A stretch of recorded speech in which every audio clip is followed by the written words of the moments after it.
नमस्कार मंडळी, मी राज. आज आम्ही दोघे चाललो आहोत कवाल आणण्यासाठी.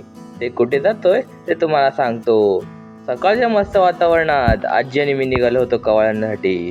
मंदिरातला इथल्या व्ह्यू बघून आम्हाला भारीच वाटलं.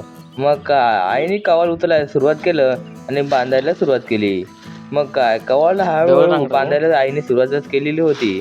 पण बघा, 80 वर्षाची आजी झाली तरी ती काम कशी करते. मग काय, मी कवालाचा ओझा उचलून आपल्या शेताकडे वळलो. या मंडळी, तुम्ही पण कवाल आणण्यासाठी.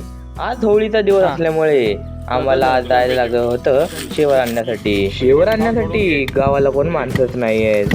मग काय, गावाला आम्ही 4 लोक आम्ही शेवर तोडण्याची सुरुवात केली. सर्वांचा थोडाफार हातभार लागला.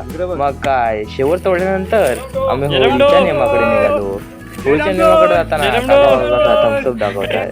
होळीच्या नेमावर शेवर लावण्यासाठी खणायला आम्ही सुरुवात केली.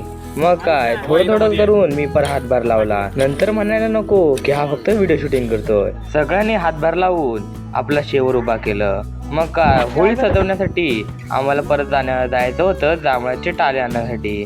मग काय, सुधीर काकांनी जांभळाचे टाळे जमवायला सुरुवात केली. मग काय, जांभळाचे टाळे वर कोण टाकतोय ह्या सगळ्यांना काय जमणार नाही. मला आता पुढे जावं लागेल. संध्याकाळी शंकरच्या मंदिरासमोर फाक म्हणली. मग काय, संध्याकाळी बोंबा ठोकायला सुरुवात केली. बघा,